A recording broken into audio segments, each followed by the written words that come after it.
guys, welcome back to my channel. So in today's video I am going to talk about the 4 stages of culture shock, but as well as talking about the 4 stages, I will also offer you advice for these stages and how to get through the culture shock. But my number 1 advice is that be aware that there may be a culture shock. So I lived in California before and I just assumed that California, because it's Western, like in the UK, it would be exactly the same. But because I didn't prepare myself for culture shock, then I think actually it was worse going from England to California than it was going from England to here in Vietnam. But yeah, sorry for that long intro, let's get into the 4 stages of culture shock.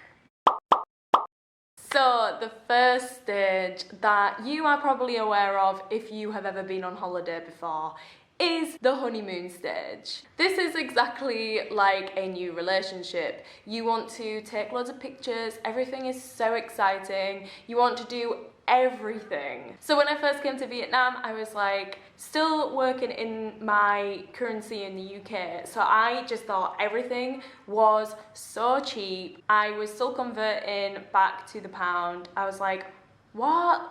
50p for a coffee? But I laugh at myself now looking back at how I was a year ago, because I am so incredibly stingy. Even though now, compared to last year when I first got here, I had no job. I just had my savings from what I'd saved in the UK. But now I have a job. I'm on a better wage than I was when I was in the UK.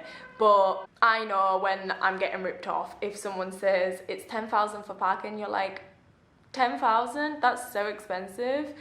It should be 2,000. Everywhere's 2,000, why is it 10,000? And I guess that's why no one really goes on holiday for longer than 2 weeks, because yeah, unfortunately this stage is very short and you soon go into the next stage. So the next stage is a complete fall. It is so contrasting between the honeymoon stage and the second stage. So this stage is known as the frustration stage or the culture shock stage or the anxiety stage, and I think all of those words fit perfectly with what you experience. And this stage, according to the theory and my personal experience, is the longest stage, and you do compare a lot to the previous life that you had because it is so close from when you lived that life to this stage, and you still have that in your memory of how you were this time last month to how you are now. You feel incredibly homesick. You start to realize the cultural differences. You start to get frustrated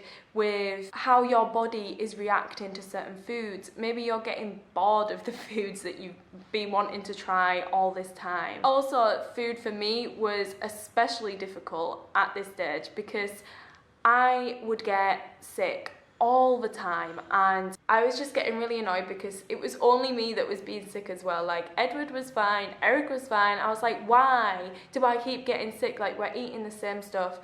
Something that you also might experience is the people that you are living with. Like maybe you live with a host family or you live with new housemates that you met on the first day and you decided to move in together, and then actually you start to realize that you don't like these people and you just want to move out.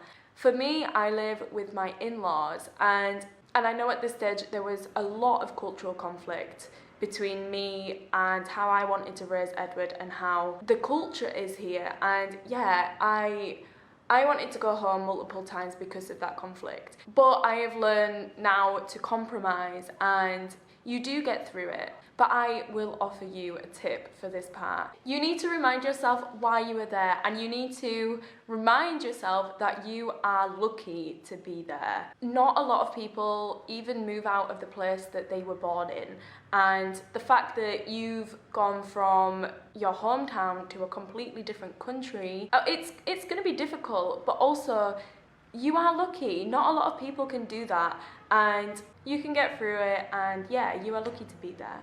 So after the long frustration stage, you do eventually start to adjust. you start to pick yourself back up again. I just remember feeling absolutely horrible, and then the next week I had a sudden realization and I was like, I think I'm starting to fit in here. This is also the stage where I eventually started to call where I live home. I didn't feel weird by saying to my son, oh, let's go home, do you want to go home? Whereas before, I just felt really weird just calling this place home. But yeah, now I can call it home. I also feel like this is the stage where you figure out who your real friends are. I started to realize who I actually really like, and I know the ones that I will stay friends with for a very long time. Also, a huge tip for this stage is learn the language. During the frustration stage, this is what kept me in the house. This is what gave me the most anxiety, because I felt like I couldn't leave the house without my partner, who is Vietnamese, because I couldn't go and order food because I didn't know what the food was called. I sometimes think that I wish I did start to learn Vietnamese when I first got here, but to be honest, during the frustration stage, I don't think I would have studied as much as I do now.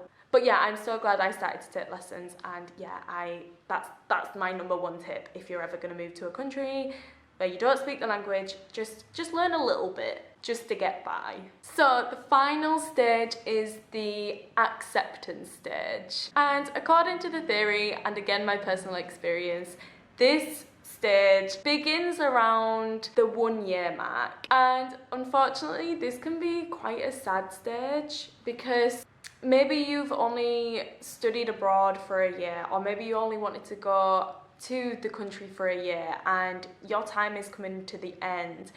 And yeah, it's really sad because you're starting to accept the culture, but in your mind you're also thinking, but I'm gonna go back home, and it's taken me a whole year to figure out who my friends are, to begin learning the language, and to just to feel like you are a part of the new culture. But also, this is the stage where people decide to stay because maybe they only intended to come here for a year, and then they're like, actually, I now fit into this culture, I understand more things than I did when I first got here, and yeah, that's when they actually decide to stay here for the long term. But yeah, that's all I have for this video. Leave a comment down below on your experiences. Did you go through these 4 stages? Where did you move to? Do you still live there now? I'm really interested. Just yeah, let me know down below, and yeah, I hope you subscribe, like this video, and yeah, I hope to see you in the next one.